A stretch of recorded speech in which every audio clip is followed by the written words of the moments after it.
Hello YouTube, Sam here from youtube.com/onlivegamer for the new Boston, and in this tutorial we're going to be taking a look at the math class. Now, the math class is built into Visual Basic and it allows you to use a bunch of math calculations that you would otherwise have to create yourself. So let's go ahead and do a couple demonstrations with what the math class has to offer. So we'll go ahead and create a new project. We will select Windows Forms application and we will call it Math Class and go ahead and click OK. So here's our Form 1.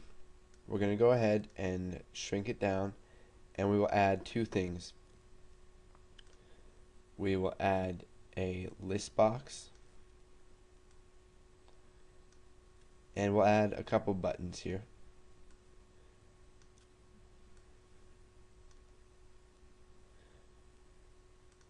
Okay, so we'll go ahead and rename button 1 to Pi. We'll rename button 2 to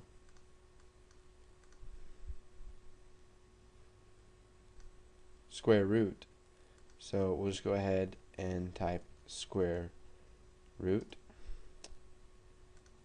And we'll name button 3 power. So let's go ahead and change the name field of some of these. So we'll type button pi, button square root,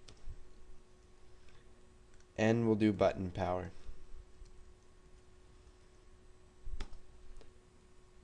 And we'll just leave list box 1 as the same name. So we'll go ahead and double click on Form 1 to open up our Form 1 class. And now what we'll do is we'll create events for each one of these buttons just by double clicking on each one of them, which will make a click event. So now what we're going to do is for button pi click, we're going to create a variable. So we'll declare diameter as integer and we'll set it equal to 6. And we'll go ahead and type listbox1 dot items dot add, and what we're going to do is we're going to start by typing the keyword math, which will let us access the math class, and it says provides constants and static methods for trigonomic, logarithmic, and other common mathematical functions. So we'll just type math.pi times 6. So what this is going to do is it's going to add the number in the list box, that is pi times 6. Now we'll take the square root.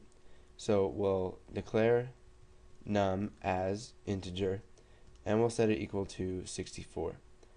Then we'll type listbox1 dot items dot add, and we'll go ahead and type math dot square root, and we'll take the square root of 64. And for the power, we will go ahead and declare another number, so dim num as integer. We'll set that equal to 10, and then we'll type listbox1 dot items dot add math dot pow, and for our arguments we're going to have x as double and y as double. So for our x value we're going to use num, and we will just take num to the power of 2. So if we go ahead and run this, you can see here's our Form 1, and if we click pi we're going to get 18.849, and you see it's a really long decimal number. And if we click square root, we're going to get 8 because our number was 64, and 8 times 8 equals 64.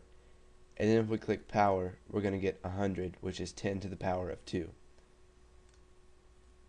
Now let's go ahead and just add another button here, and this is just something I wanted to throw into this tutorial. So we'll go ahead and add it right there, and we will set the text value to clear. Now we'll come up here and we'll set the name value to button clear list.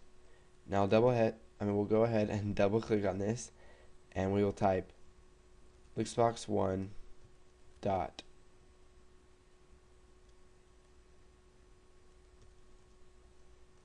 items dot clear.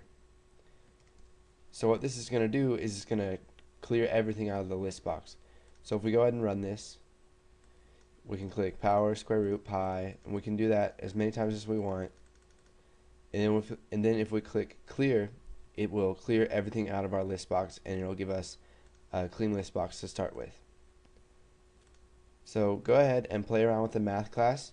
There's a bunch of stuff you can use in there, such as you can use logs, you can use min, max. If you know trigonometry or anything like that, then you'll be familiar with some of these functions or constants that are inside of the math class. So go ahead and play around with those, find something that you might think is useful later on in a program you want to make, and once you're done with that, go ahead and move on to the next tutorial.